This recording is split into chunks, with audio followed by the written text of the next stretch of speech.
अभी इस तस्वीर को देखकर बताइए कि यहाँ क्या चल रहा है। यहाँ तो गर्भवती माँ है दीदी इसमें, और वही आजू बाजू के लोग, बड़े बूढ़े लोग सब उनको सलाह दे रहे हैं, जिससे वो परेशान हैं। फिर वो विशेषज्ञों से जानकारी लेती, डॉक्टरों के पास में जाकर मिलती है, तो फिर उन्हें अच्छा लगता है, उन्हें सही सलाह मिलती है तो उन्हें अच्छा लगता है, और फिर वो उससे अपना बेहतरी कर सकती है, अपना समय भी अच्छा बिता पाती है अच्छी राय मिलने की वजह से।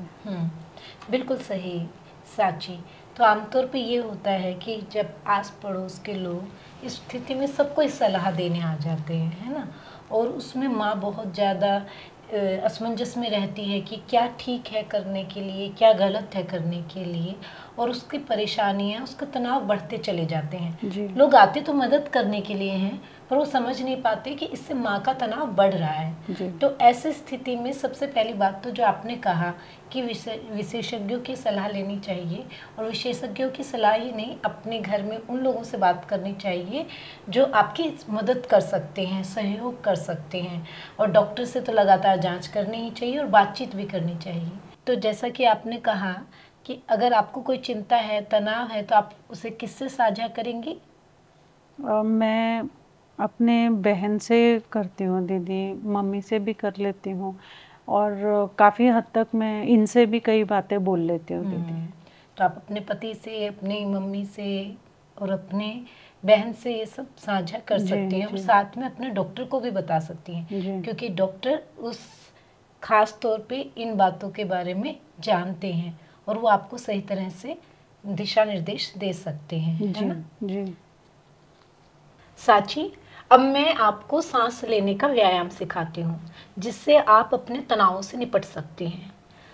तनाव की वजह से हमारी जो रोज़मर्रा की ज़िंदगी है, उसके कामों पर बहुत असर पड़ता है और हम ध्यान नहीं दे पाते हैं, और तनाव की वजह से हमें कई बार बहुत गुस्सा आता है, चिढ़ होती है, और इसका सीधा असर आपके और आपके बच्चे की सेहत पर पड़ता है।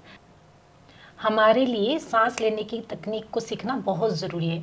इसे सीखने से और अभ्यास करने से हमें आराम करने में और अपने तनावों को कम करने में मदद मिलती है, और साथ ही इससे आपके शरीर में जो खून का संचार है वो भी बेहतर होता है, और आप अपनी सेहत का ख्याल रख सकती हैं, और इससे आप शांत रहते हैं, और आपके प्रसव के दौरान जो भी चुनौतियाँ आती हैं, दिक्कतें आती हैं, उनका सामना करने के लिए भी आप तैयार रहती हैं। तो साची, हम शुरू करें? ठीक है दीदी। तो सबसे पहले आपको एक आरामदायक स्थिति में बैठना है। जी। ठीक है जी। जिस तरह से भी आपको आरामदायक लगे, आप लेट सकती हैं या बैठ सकती हैं। जी। ठीक है जी। तो आप एक बार बैठिए आरामदायक स्थिति में। ऐसे दीदी ठीक है? कैसा लग रहा है? ठीक लग रहा है? ठीक लग रहा है दीदी। तो सबसे पहले हमको आरामदायक स्थिति में बैठना है। उसके बाद में आपको अपनी आंखें बंद करनी है। जी।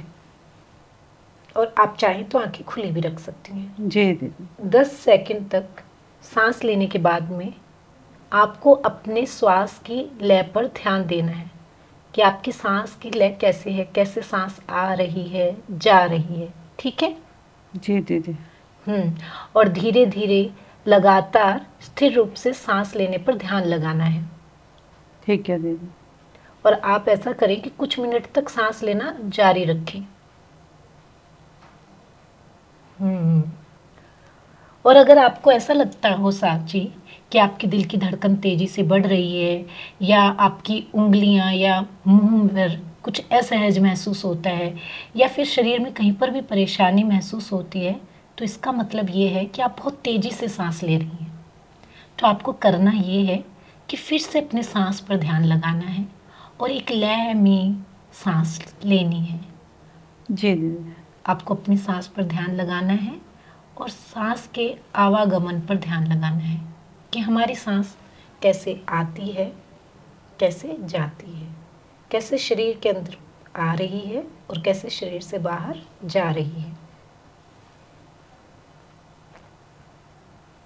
ठीक है साची? जी दीदी। कैसा महसूस हो रहा है? अच्छा लग रहा है दीदी।